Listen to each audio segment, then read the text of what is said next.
Բարև ձեզ սիրելի հայրենակիցներ։ Ուժեղ Հայաստան դաշինքի ընտրական ցուցակի առաջին համար Նարեկ Կարապետյանն ու թիմակիցները շարունակում են ընտրություններից հետո այցելել տարբեր համայնքներ, լսելու քաղաքացիների խնդիրներն ու հաշվառելու դրանք։ Դաշինքն արդեն հասցրել է լինել Արարատի մարզի տարբեր համայնքներում։ Նարեկ Կարապետյանն այսօր տեսանյութը հրապարակել Ստեփանավան քաղաքից։ Նրա խոսքով քաղաքացիներից ստացել են բազմաթիվ առաջարկներ, որոնք առաջիկայում դաշինքի գրասենյակում քննարկվելու են։ Դրանք հետագա ծրագրերում ներառելու նպատակով։ Մեր հարցը մեկն էր, ինչ եք տեսնում, որ ինչ փոփոխություն է պետք քաղաքին, ինչ ծրագիր մենք անենք քաղաքի համար,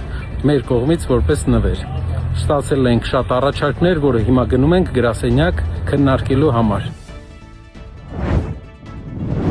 Գյումրու քաղաքի քաղաքացիները դրա պատասխանը պետք է տան քվեով։ Այսպես է պատասխանել Գյումրու փոխքաղաքապետ Ավետիս Առաքելյանը Նիկոլ Փաշինյանի այն հայտարարությանը, թե Գյումրիում արտահայտ ընտրություններ անցկացնելու անհրաժեշտություն կա։ Փոխքաղաքապետը նշել է, որ ինքն ու իր քաղաքական ուժը մինչ օրս չեն պատկերացնում այն մեխանիզմները, որոնցով կարելի է անտեսել 30,000-ից ավելի քաղաքացիների քվեն եւ կամայական փոփոխություններ կատարել քաղաքում։ Փաշինյանը Գյումրիում արտահայտ ընտրություններ անցկացնելու մտադրության մասին հայտարարել էր ընտրություններից 2 օր անց։ Այս պահին հարցը այն է, թե օրինական ինչ ճանապարհ կա լուծարելու Գյումրիի գործող ավականին, քանի որ մինչ այս պահը բոլոր նստաշրջաններում նիստերը գումարվել են, իսկ ավականին օրենքով լուծարվում է, եթե մեկ նստաշրջանում 3 նիստ չի գումարվում։ Ամիսներ շարունակ Գյումրիի ավականու ընդդիմադիր թևի ձայները բավարարում են քվորում ապահովելու ու նիստեր գումարելու համար, թեև օրինակ Գյումրիի կալանավորված քաղաքապետ Վարդան Ղուկասյանը մանդատից չի հրաժարվել ու այն մեկ ուրիշին չի փոխանցել, բայց 18 մանդատը բավարար է։ Ամենահավանական տարբերակը ըստ Գյումրիի ավականու նախկին անդամ Լևոն Բարսեղյանի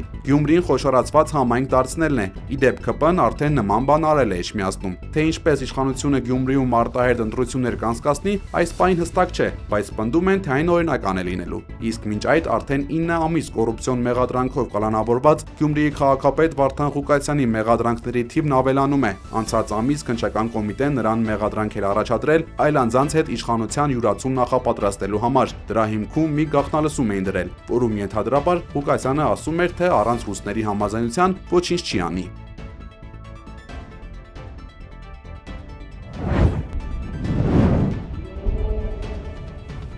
Համացանցում տեսանյութեր են հրապարակվել Երևանի Վաղարշան փողոցում տեղի ունեցած ծեսկրտուքից, կրակոցներից եւ վրաերթից։ Կադրերում երևում է, թե ինչպես է զինված անձը կրակում քաղաքացուն, նրա ագրեսիվ վարքը կանխելու համար մեկ այլ քաղաքացի մեքենան վարում է նրա ուղղությամբ։ Քիչ անց մի քանիսը զինված քաղաքացուն գցում են գետնին ու ոտքերով հարվածում։ Այս արտարոց դեպքը տեղի ունեցել հուլիսի 12-ին։ Ֆոտոլրագրող Գագիկ Շամշյանը հայտնել էր, որ դեպքի վայր է ժամանել շտաբ օգնության 2 բրիգադ։ Տարածքում եղել էին մի քանի վթարված մեքենաներ, նաև փամփուշտի հետքերով։ Քննչական կոմիտեից հայտնել էին, որ նախաձեռնվել է քրեական վարույթ խուլիգանության ու սպանության փորձի հատկանիշներով։ Մեկ անձ ձերբակալվել էր։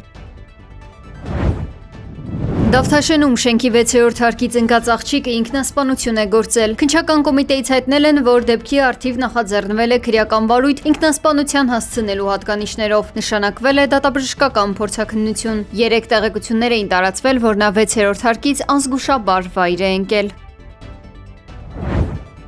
Հերթական բողոքի ակցիան են իրականացնում Բարգավաճ Հայաստան կուսակցության առաջնորդ Գագիկ Ծառուկյանին պատկանող Multi-Zone գրուպի աշխատակիցները։ Նրանք պահանջում են վերաբացել գործարանն ու թույլ տալ իրենց վերադառնալ աշխատանքի։ Կապարակնքված շենքի մոտ հավաքված աշխատակիցներն ընդգծել են, այս հարկադիր արձակուրդը հարյուրավոր ընտանիքների փաստացի զրկել է ապրուստի միակ միջոցից ու իրենց աշխատանքի իրավունքի կոպիտ ոտնահարում է։ Եթե մի ժամ հետո մեզի պատասխան չտվեցին,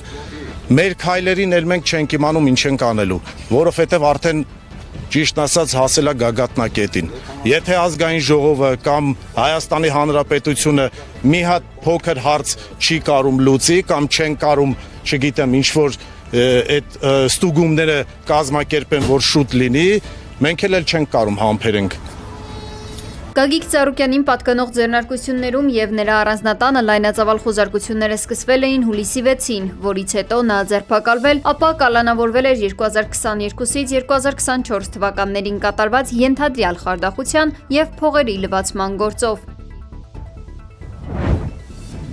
Կալանավայրից հայտարարությամբ է հանդես եկել Բարգավաճ Հայաստան կուսակցության առաջնորդ Գագիկ Ծառուկյանը։ Նա անդրադարձել է իր ընկերությունների դռները կապարակնքելուն եւ իր աշխատողներին անգործության մատնելու քննիչների անուղղակի որոշմանը։ Մեջբերում հայտարարությունից. Իմ հանդեպ հարուցված անարդար գործը որևէ առնչություն չունի այդ հիմնարկների հետ։ Բոլորը գիտեն, որ ես շատ վաղուց դուրս եմ եկել այդ ձեռնարկությունների կառավարումից։ Ոչ մի կապ չունեմ դրանց ընթացիկ հարցերի հետ, չեմ միջամտել աշխատանքներին։ Այնուհանդերձ բոլորին հասկանալի է նաեւ, որ այդ ձեռնարկությունների ապօրինի ասեցումն արվում է ինձ սավ պատճառելու համար։ Ես ուզում եմ հույս հայտնել, որ բանականությունն ի վերջո կվերականգնվի եւ ի վերջո չեն խոչընդոտի այդ ձեռնարկությունների աշխատանքներին։ Այս ձեռնարկություններն աշխատանքով են ապահովում հազարավոր մարդկանց։ Դրանց հետ առնչվում են տասնյակ հազարավոր այլ գործընկերներ, որոնց բիզնեսն այս ընթացքում նույնպես մեծապես տուժում է։ Այս ամենը իրոք շատ մեծ ցավ է հասցնում եւ աշխատող քաղաքացիներին եւ մեր երկրին ընդհանրապես։ Մեջբերման ավարտը։ Արդեն մեկ շաբաթից ավելի է, ինչ կապարակնքված են Ծառուկյանին պատկանող ընկերությունների դռները։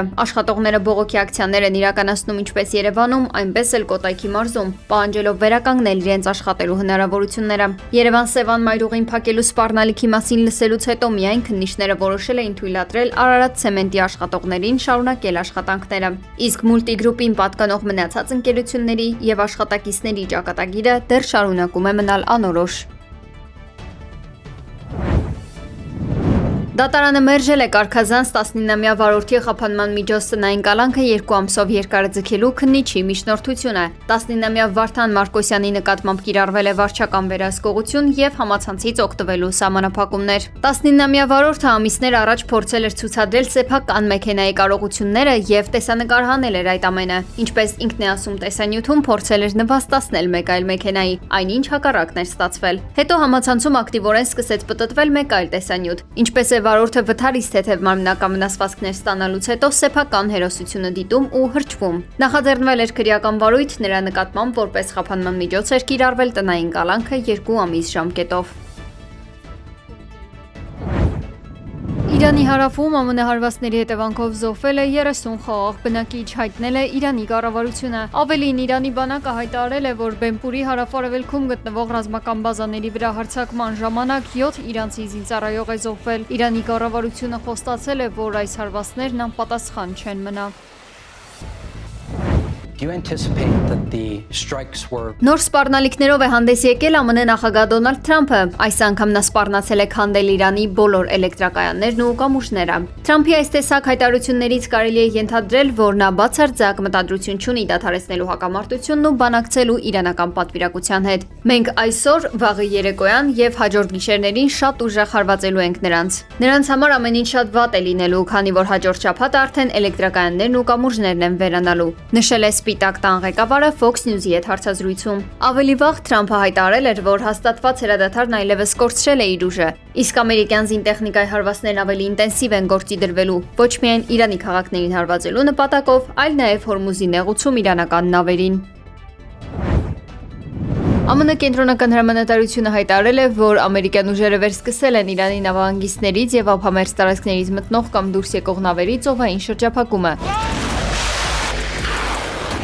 Կենտկոմի տվյալներով Մերձավոր Արևելքում ներկայումս տեղակայված են ԱՄՆ ռազմածովային ուժերի ավելի քան 20 ռազմանավեր եւ հարյուրավոր ռազմական ինքնաթիռներ, որոնք մասնակցում են գործողություններին։ Իրանի նախագահ Մասուդ Փեզեշքյանը հայտարարել է, որ կպատասխանեն Թրամփի հռետորաբանությանը գործողություններով եւ կպաշտպանեն իրենց հողի յուրաքանչյուր թիզը։ Ավելի վաղ ԱՄՆ նախագահ Դոնալդ Թրամփը հայտարարել էր, որ Հորմուզի նեղուցը բաց է բոլոր առևտրային նավերի համար, բացառությամբ այն նավերի, որոնք սպասարկում են Իրանին։ ԻԼԻՊ-ի փոխանցմամբ Իսլամական հեղափոխության պահապանների կորպուսը հայտարարել է Քուվեյթում ԱՄՆ բանակի լոգիստիկ կենտրոնի ոչնչացման մասին։ Միևնույն ժամանակ ԱՄՆ կենտրոնական հրամանատարությունը հայտնել է, որ ամերիկյան ուժերը հարվածել են տասնյակ թիրախների Հորմուզի նեղուցի եւ Իրանի ափի մոտակայքում։ Իրանական ուժերը հարվածներ են հասցրել Քուվեյթում եւ Բահրեյնում ամերիկյան ռազմաբազաներին։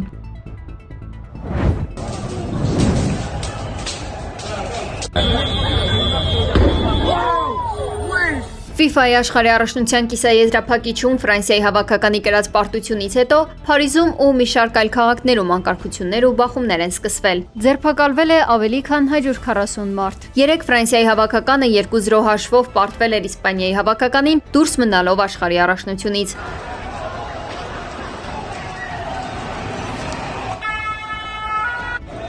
Նման կերպ իրենց զայրույթն արտահայտելը կարծես արդեն ավանդույթ է դարձել ֆրանսիացիների համար, սակայն զավեշտալին այն է, որ հաղթանակի դեպքում էլ են ֆրանսիացիները ավերում սեփական քաղաքները։